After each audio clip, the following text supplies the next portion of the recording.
So, I am so pleased to welcome you to Voices of Inclusion, and my guest today is Lakshmi Balachandra. Hi, Lakshmi. Hello. It's a little weird to see you over video because we always talk by On the phone, phone, I but know. I'm happy to do it this way. And Although this feels a little worky, doesn't it? It feels it like, feels a little right? more worky, Yeah. but I'm sure it'll become more personal in just a moment.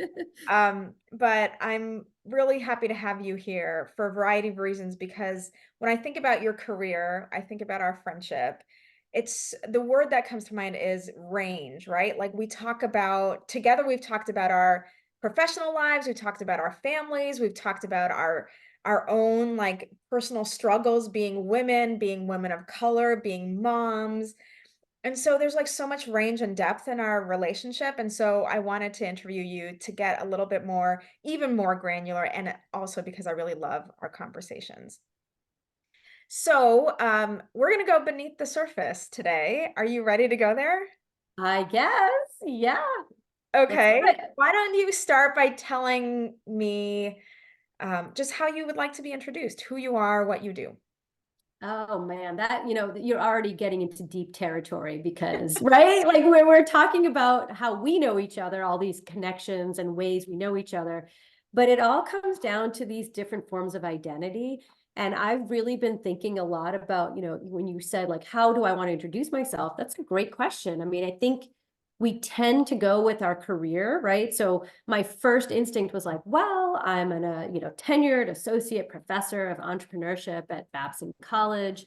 But that's problematic because I've been having difficulties with my institution. I'm currently suing them for discrimination. So it's a little bit of a dicey situation when you feel like your career, which is so American to be part of our identity, has also been this place of stress and turmoil and Mm. anxiety and, feeling like my identity hasn't been totally realized at work because of the other side of my identity, right? Being a person, a woman of color, and a mom, right? Like, and having all this other responsibility, my family, and also providing for my family in my job. So all of those things. So I rambled way too much, but Well, and there's so much more. It's hard to choose, is what I'm getting, yes, right? Because yes. you've also Agreed. been involved in politics. You've been a stand-up comedian. Right, You are an author, right? Like you right. there's so much range in our It's funny, and even when I, if I just label myself a professor, that diminishes, like you said, I've been a professor for 12 years, right? I was a PhD student. But prior to that, I was already teaching. Prior to that, I worked in venture capital. So I had a whole identity as a finance, right? And working in venture capital and doing all these and private equity and venture capital. And prior to that, I actually started my own business. I was an entrepreneur. I had a toy store, and on the side and in between, I did stand-up comedy. I did improv comedy. So and I ran for office. So I've been, 1/5 of a mayor of my town. I won. So, all these categories of identity become, and especially as I'm entering midlife, right? Like thinking about what is it, who am I and where do I want to be? The, title of your book really, I think says it Yeah, and all. how do we define ourselves and how do we want others to know us? Yeah, And how much of that is up to us and how much of that is up to others to right. form impressions and judgments of us? So yeah, there we go. We already went way down We went below the way down. waterline. Yeah. Yep. So, but in thinking of all those identities and roles that you play, you've touched many lives, whether you like it or not, you have influenced people around you. And in thinking about how you've influenced people, what kind of leader are you? What kind of leader have you been? Um, So I think it's funny that you say this because in my mind, when I was thinking about this question of leader, and the reason I've had to personally think about this in a very specific way is my role when I was applying for these fellowships, so I just, coming off of 2 years working in the federal government on this fellowship that puts you in the executive branch. And as part of it, what the federal government, what they look for is leadership. And those are actually questions they ask, like different qualities of your leadership style. And they ask like in terms of the number of people that you have managed. And so I've always been in kind of small environments is the way I see it, right? I started a small business. I had Mm. a retail toy store. I managed or I led, if you want to call it that, at most 6 people there. Then I went to venture capital where I was a member of a team and I worked with all these different companies and things. And so I don't feel like I was a leader there. Then I got into being a professor. And I guess you could say I lead research teams or I lead, my classroom. So I don't know that I've ever felt like a big L leader, but I also see all these other ways that I have led. And one of them, like I said, holding office, certainly I was a leader in the community. Um, and obviously, with my children, like I've got 3 young children. Um, and as my household, but I think then in teams that I've worked in, I think that's actually been to my benefit to not be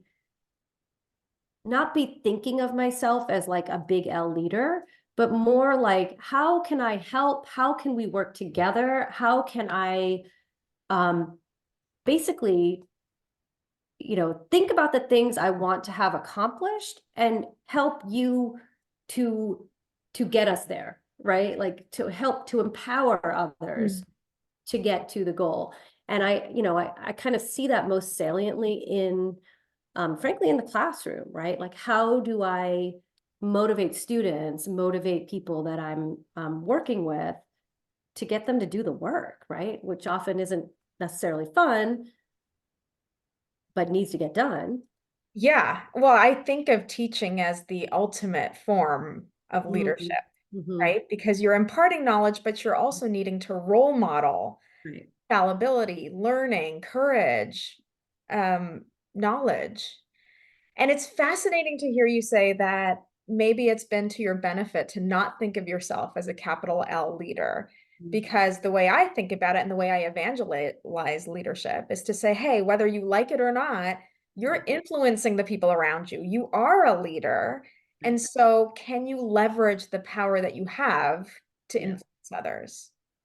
Yeah, I think that's a big distinction because I think in my mind, until I was wrestling with this question, right, in these federal government conversations, I think it's you you never think of yourself as a leader, really, right? It's really Yeah. hard.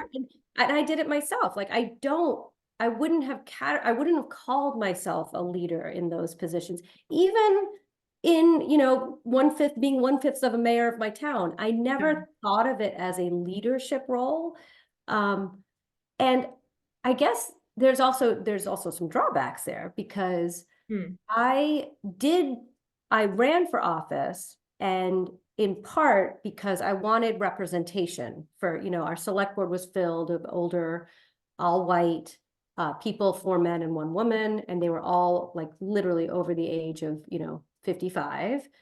And I wanted to have, frankly, young families represented, people of color, like get other, more women involved. And so I ran and it mobilized an entire demographic, right? All these interests. And I did it to get a voice on government, and I won with the most votes ever, by the way. But what I'm kind of sad about is that it didn't continue. Mm. So, so I feel a bit like I failed because I'm no longer there, but there's also no one else ran, right? Like none of Mm. the people that supported me. So I'm like the movement that I hope to have started never, That's never. amazing. So two things I heard there. One is, what do we make of the continuity of leadership? Right. And, or, some people might call it the legacy or the Legacy. sustainability. Yeah. of our impact. And the Hmm. second is, how does, whether we see ourselves as leaders intersect with our identities, right? Yeah. Does being a woman of color, for example, has that conditioned me to not think of myself as a leader, for example? Or do I have other identities that do condition me to think of myself as a leader? Hmm. Hmm. Hmm.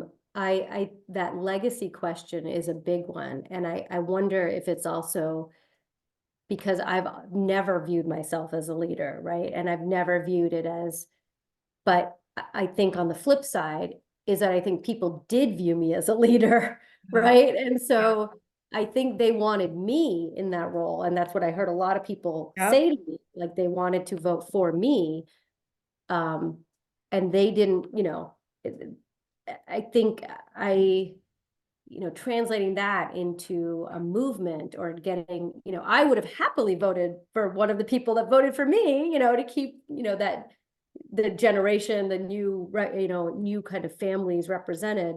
But, leadership takes a lot of work, right? Like it's a Yeah. lot Yeah. to put yourself out there. And I think I'm not uncomfortable with risk, obviously.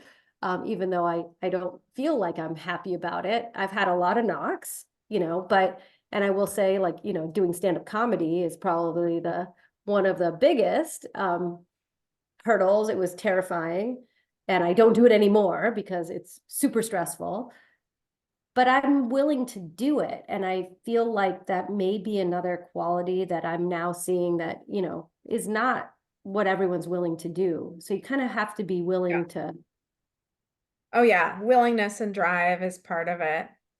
So well, on and that and to note, take the risk, right? To and to take a go for risk. it. Yeah. Absolutely. Yeah. Okay. So how do you want to be known?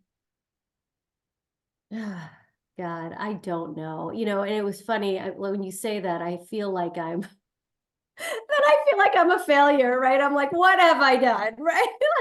Oh, come on. Yeah.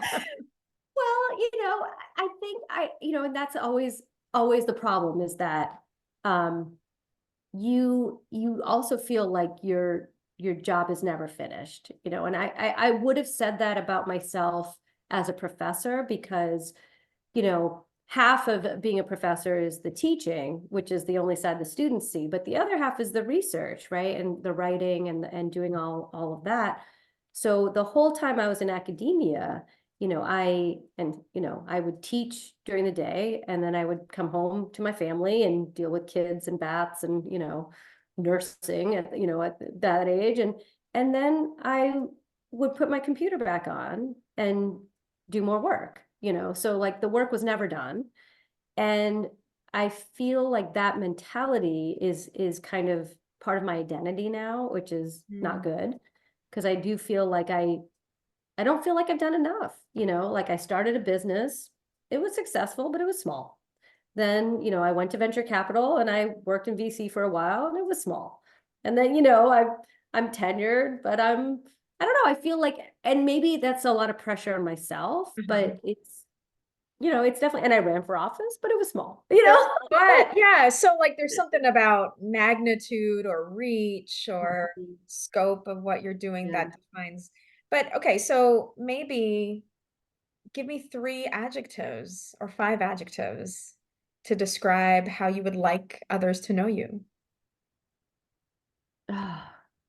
I don't know. That is way too tough. I think I'm I'm tough. I think I'm tough. I would agree. I would agree. Yeah. Yes. Um, I think I do have a lot of drive. I think I'm a Yes. very hard worker, even though I don't feel like it lately because I've been dealing with a lot and I feel like I'm not meeting my own goals. Um, and I think it's funny, like, and my daughter just said this to me, but I think I'm pretty positive at the end of the day. Like, I think I'm a I think that. I mean, sometimes really? when Uh-huh, I need an uplift, I'll call you. uh-huh. Yeah. Yeah. Yeah. She's like, you're always very positive. Like you're always very, you're pretty like a happy. like positive person. I'm like, I am. Yeah. What a great thing for your daughter to notice. Yeah. Yeah. Yeah. Yeah. So positive, tough, and drive. I Yeah. love those words. Can Oh, I add a few? sure. I think you're hilarious. I think you're incredibly intelligent and very self-aware. Oh, wow. Oh my God. Oh, I'm like, my heart is warmed right now. Um, and so like I maybe there's a gap between how we want to be known and how others see us. Yeah. And we fill the gap when we tell each other, here's what I see in you, Yeah. Well, and, this is so funny that you are saying this, right? Because as women of color, as Indian women, but I think that's also been part of my problem in life is that, when you grow up in this country as an Indian person, right, with brown skin, and there are all these stereotypes and expectations that people have of you, and I think that has been you said I'm hilarious, and I did comedy and I had good reactions. But one of the challenges, and people told me this, and they would say, you're very funny. Like my jokes were good. Yeah. They were. But I would get laughs, but not like huge laughs, right? And and they said to me, they were like, it's just so unexpected, Yeah. Yep. so unexpected coming from you, right? Or being, I don't know. I think just like the forthrightness, right? Like what people expect of Indian women. Mm. And it's not meeting their stereotype. Well, and you have almost, I don't know if this is deliberate on your part, but you have veered off of that playbook of the Indian woman born and raised in the United States in many ways. Well, because I didn't become a doctor, even though I wanted to. I Right, you wanted know, to we go to both, med yeah. school. But we do have PhDs, right? Like, so Right, the I way in know. which we veered, but there's also Doctor. maybe there's some security in that playbook too. You Yeah. know? Yeah. Yeah. What do people get wrong about you when they first meet you? Um, I think just that. I think they don't expect me to be as blunt as I would say obnoxious, right? As to say it what it is. I think I'm even a little more um open and honest and Mm. outright about what I think and what I see than even like, non-Indian women. So Yeah, general yeah. population. I think and I also get the feeling that people don't expect me to share my It's opinion. interesting. Hmm. All right, let's shift a little bit. Yeah. I love this question, and I really am eager to hear what you say about this. What commitments have you made that you no longer believe in? Oh my God. Um, okay. So I, and maybe this is old age, right? Like I'm midlife crisis and all. Um, and it's funny with what we just talked about with me being blunt and saying things and like, and kind of, and not, and taking risks and going for it. But I will say that for the past 10, 15 years, 20 years, um, I, I think I turned myself down. Like I think I was trying to be nice, right? And to fit into academia and to, I think I kind of, the word I've been using lately is I've squashed myself I've heard to you say fit, that. Yeah. yeah, to fit in to, the expectations. And I didn't speak up. I was committed to playing the part of, good junior academic, Yes, yeah. um, and, wanting to be liked by, that environment, my colleagues, the, academia at large.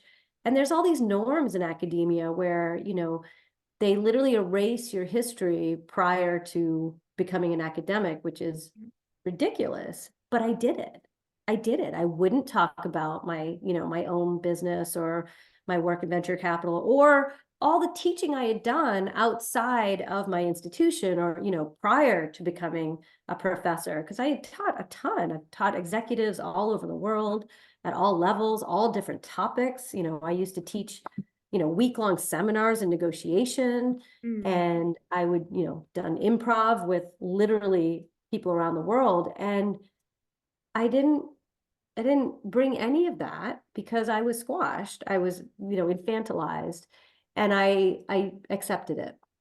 And so I think that was a big mistake because I think everyone loses, right? And so that commitment that I made to wanting to be tenured and be a part of Mhm. this profession, I'm really regretting it now because I spent so long doing it too. Yeah. Yeah. It feels like a loss. Yeah. What was the Yeah. turning point? Um, I mean, the turning point was really what led to the lawsuit was that and my husband pointed this out. He's like, you have been playing this part and doing all these things, hoping they will give you leadership opportunities, leadership, coming back to leadership, but Yeah. in academia, it means like running a course or, being the head of a faculty center or, a research center. And I kept asking, and they never gave it to me. And he said, and I was passed over basically. And meanwhile, my white male colleagues who had done far less than I have research wise were getting these positions and rewards, right? Because you get either extra pay or you don't have to teach a class. So it comes out to more pay, more time to do your research and other things. And he said, you've tried and they're not giving it to you anyway. Mm. So you may as well fight it. Like bring it up, like point out the bias and the disparity. And the most ironic part is that that's actually what I've studied for 20 years I is, know, that's the amazing yeah, thing to me. Yeah. I've studied why women don't get venture capital, right? The enormous gender gap in venture capital funding. And I've done all this work and I just testified at the Mass State House about this new bill to get discrimination in play, getting some regulation, because from the time I worked in VC, 20 years later, the stats have not changed. And so I would see all these biases that VCs had against women entrepreneurs or the way women talk about their business or what their business is even.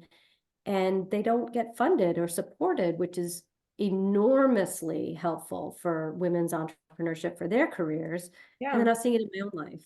So I think that is, I think that is, and that's why I decided to sue because I wanted, to do something about it. And my husband basically was like, they're not going to give it to you anyway. They haven't given it to you. Yeah. So what can you do? What are Yeah. some things you Yeah. can do in return?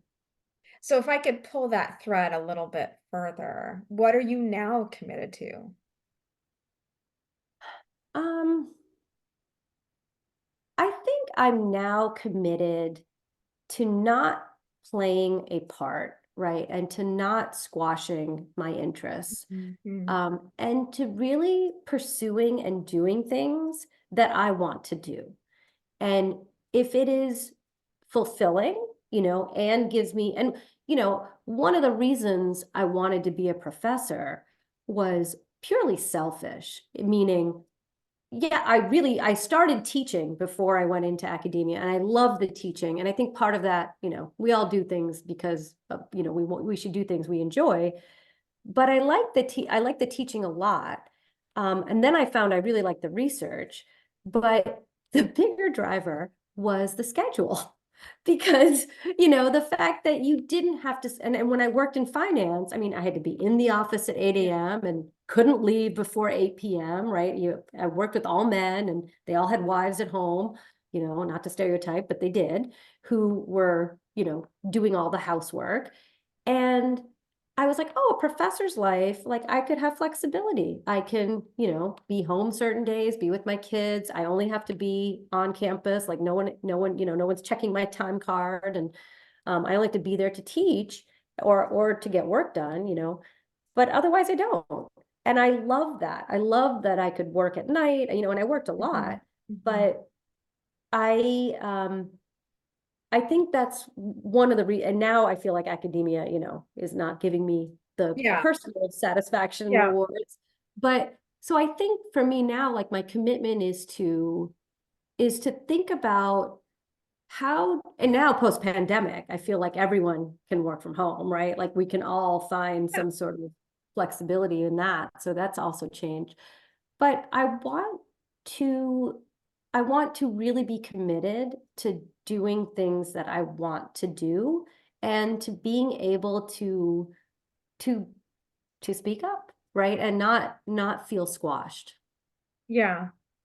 Well, because you've learned the consequences of squashing yourself, of minimizing yourself, and when we minimize ourselves, it has this effect of others reinforcing that minimization, Yes. right? Yeah. And so to build back up, we have to be true to ourselves, Yes. understanding our wants, our needs, Yeah. our voice. The other term that I just learned from my therapist is this term of putting boundaries in place. Uh-huh. And I never knew, right? Like I never, I had a breakthrough as as I Yes. guess they call it in therapy. Um, but this idea of boundaries is so beautiful, and I am really committed to that now. Yeah, yeah, good. That took me a while to understand too. It's sort of like, what am I willing to tolerate and what Yes. am I not willing to tolerate? Mm, And I realize, gosh, I have tolerated a lot in my life yes. without boundaries. Yes. Yeah. Yeah. Boundaries, See boundary the placing. rear view mirror. It's like, gosh, I'm not going to tolerate that. Yeah. No, no. And I don't need to, right? And Right. that's I feel like, well, academia in particular, but I think people experience this other places. You feel a little bit like, oh, if I leave this, like I won't get anything else, or, I'll never Right. find another job, or I'll never, and so people get stuck. And I think I was that way too. But realizing like that's not true. It's never been true, right? There's always something else you could be doing. And Mhm. and even, maybe you should be doing something else, right? Like there's Yes, I know. All right, so that's great. So maybe we should be doing something else. You don't have to do the thing you're doing. Where are you going to be 1 year from now? oh my God. Oh, um, it's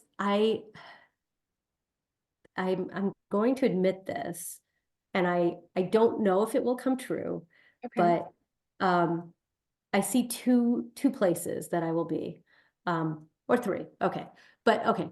So because we talked about identity as our careers first, and that is really, I think, the first. Maybe it's American culture, but I've really been dreaming about um, being a bus driver. Okay, this is the first time hearing of this. Please tell Yes. me more. Um, and here's why. Yes. There is a real school bus Yes, driver I've heard shortage about this. Yeah, nationwide. yeah. Um, I wanted to drive since I was little. I've always wanted to drive a bus. I feel it's something I've never done before, and it would be a way to contribute to my community to learn Totally. And you would to see learn how to the be, kitties every day. And yes. and I would be able to work a couple hours in the morning and a couple hours in the evening.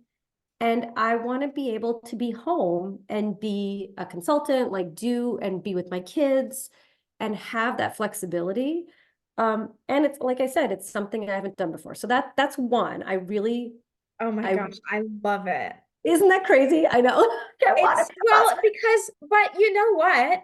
It fits, right? So it's a little like, whoa, I was shocked because I'm like bus driver. But then it's like, well, you were a comedian, you were a politician, you were, all these other things. We started off talking about range. Yeah. Why And not? it's time, and and the other thing I've been talking about with a lot of my colleagues is when you get into academia, I've been an academic for 15 years, right? More almost 20 years. Like I Yeah. started in 2005 at Harvard Law School as a researcher. Then I spent a year at Harvard Business School, like doing research, and then I started teaching, and I've been a business school teacher. I started at MIT since 2004, like 20 years of teaching. And that's a long time to do anything, Yeah. right? And it's maybe time for something new. So, tenure is a little bit of golden handcuffs because, Uh-huh. Yeah. yeah, I mean, it's great to get, but at the same time, you're also kind of stuck. So I think that's one. The other one is I would like to be making more of a change in policy. Mm. Working in government has been, I mean, don't believe what anyone tells you about government. I have seen the smartest, most efficient people, and maybe it's a federal level thing, but my meetings have been unbelievable. Everyone is smart and engaged and driven, and I feel heard, and I feel like I'm contributing. Um, so I could see doing something in government because I've enjoyed the environment. So that's the other. I mean, and my last is where would I be a year from now is, maybe I would still be a professor, but I would want to be at a place on the beach. Like, if I'm gonna do this and stay in academia, like I want to be, in California. Like, all right. Okay. I love it. All right. Well, you've shared so much. I feel like I know we talk almost every week. I learn a lot about you, but I'm still learning a lot. I think that's what makes this friendship so rich for me because there's like no end to our conversations. Okay, one last question I'm asking of you and I'm asking of everyone I'm interviewing. Sort of a fun one. Thinking about this month. What's one semi big decision you have to make this month?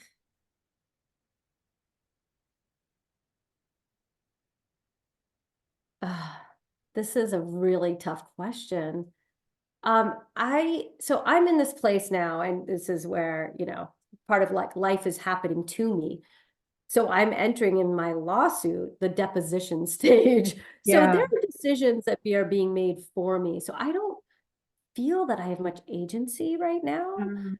Um, and I don't know if there are big decisions that I can make because I'm kind of following whatever the law, the courts are telling me to do.